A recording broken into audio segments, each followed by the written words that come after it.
ពេលនេះអូននៅទីណាមានអ្នកណាកាន់ដៃដើរជាមួយមនុស្សដែលអូនជ្រើសរើសគេថែអូនដូចដែលធ្លាប់សន្យាទេរាល់យប់នៅពេលភ្លៀងធ្លាក់បងនៅតែសួរខ្លួនឯងតួអូននៅឆ្ងាយពីបងក្តីនឹកក៏នៅតែបន្ត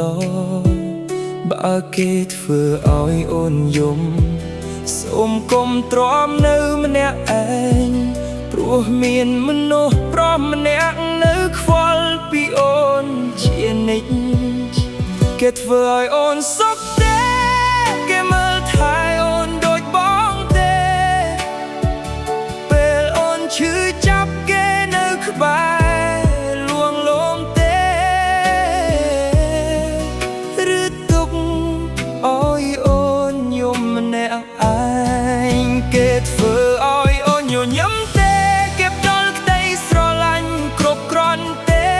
បងមិនចង់បានអូនត្រឡប់មកវិញទេ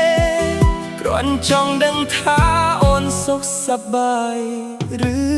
អត់រូបថតចាស់នៅតែមានក្នុងទូរស័ព្ទបងមិនហ៊ានលុបអនុស្សាវរីយ៍ដែលធ្លាប់មាននៅតែធ្វើឲ្យរំជួលចិត្តទោះបងមិនមែនជាមនុស្សក្នុងចិត្តរបស់អូនពេលនេះតែបងសូមជូនពរឲ្យអូនជួបតែក្តីសុខបើថ្ងៃណាគេមិនឃើញតម្លៃអូនសូមចាំថាអូនធ្លាប់ជាពិភពលោករបស់បងហើយក្តីស្រឡាញ់ដែលបងមានមិនដែលប្រាថ្នាចង់ឲ្យអូនជឿចាប់គេធ្វើឲ្យអូនសុខទេ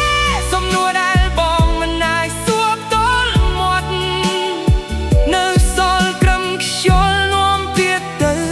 ប្រាប់ថាបងនៅតែបារម្ភគេធ្វើឲ្យអូនសុខទេបើអូនសុខបងក៏សប្បាយចិត្តដែរទស្សនាយើងបន្សល់ត្រឹមអាទិត្យ